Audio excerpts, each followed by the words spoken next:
Things changed, she realized. People grew. They moved. They died. Sometimes they withdrew into themselves, and sometimes they reached out after needing no one. She remembered Simon's climbing embrace. What would it be like if nothing changed, she wondered. It would be stagnant, she supposed, frozen, decadent, terrifying. But why did it have to be so painful, all this change? Why did it mean losing people you love? Then they were home. There was a note on her bed, scribbled on a piece of paper torn from her notebook. Meet me in the park at 12. It was signed with a scrolling S. She folded and refolded the note as she thought about him. He cheated death, yes, but he was forced to live a life he hated. He always shut out, never allowed to love, and was trapped in the horror of enslavement in his need for blood. She shuddered thinking of the people he must have killed, and felt a little sick, knowing she had allowed him to kiss her. But she felt different when he was there, when she could see the loneliness on his face. No matter what he'd done, he seemed innocent of it, like a wild animal. Now that he'd had his revenge, there was nothing left but the pain. He was too good to not be hurt by what he had to do to survive. He could never find happiness. A companion wouldn't make it easier. Death would be better than living that way. Sometimes was a time for death. She thought about her mother then. Perhaps there was always a good reason, even if you couldn't see it, and it was a crime against nature to deny change. Maybe it would be the kindest thing to kill him, she thought. No one else knew about him. Maybe it was her responsibility for his sake, and the sake of others too. She felt terrified at that very thought. But if she was prepared to help kill Christopher, if she had been capable once, couldn't she be again? In the garden shed, she found a tumble of wood in the corner. 3 thick shafts had been sharpened for some use in the yard. Their ends were darkened with soil. She held one and turned it in her hands. It would do. Her lip trembled, and her stomach twisted. Would she come from the front and see the look of betrayal on his face? Or did she strike like a coward from behind? Did she even have the physical strength to force it through? She flung the stake from her with a sharp cry, and its clatter echoed in the earthy hut. Simon wasn't like Christopher. She couldn't do it. Zoe went to meet Simon after her father had fallen asleep on the couch. What am I to do, she thought. She passed a coarse, broken wall near a bus stop. Some semi-illiterate street poet had sprayed a message there. Life is an illusion that lasts too little. He was on her bench.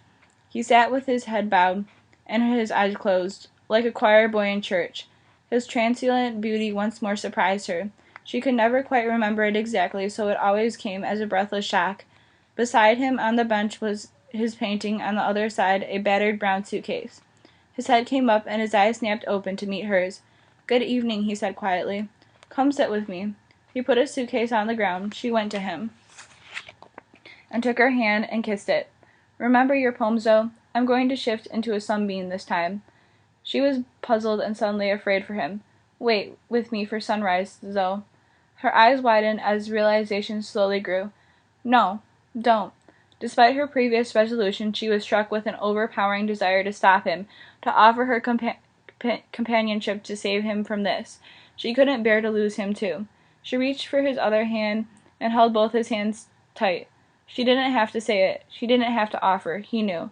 "No, Zoe. You are sweet and kind, but it would never work. It's my decision, isn't it?" She knew he was right. "I have stayed too long. Death is the nature of things." He looked away from her. "I am unnatural." It was as if his thoughts had paralleled hers all along and so validated them. She leaned to him and kissed him on his cheek. He smoothed slightly, and his lips caught hers in a fleeting, delicate touch. "What have I done, Zoe? Why did I exist?" "You stopped Christopher. You even stopped Von Grab. It was all worthwhile." He let out a quick, crisp laugh of pleasure. "You are so generous.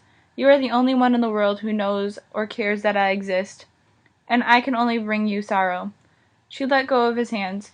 "Lately it seems sometimes that you were the only one who knew I existed. Soon I won't have anyone." He looked surprised. "But you have yourself. A good, kind, strong, brave self. It was you who gave me courage." He stood and put the suitcase back on the bench. Then he opened it, revealing gray, dry earth. He grabbed a handful and threw it to the air. She inhaled sharply. It was his life scattering. "Help me, Zoe. I can't turn back."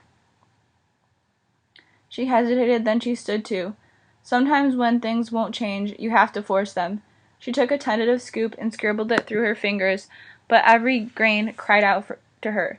"No, throw it," he demanded.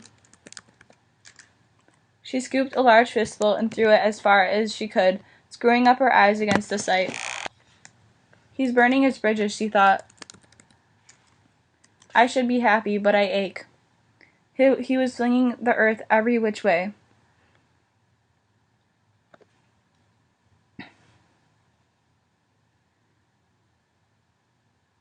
He started to laugh as if unburdened by a diminishing load. He threw faster and faster. She tried to keep up.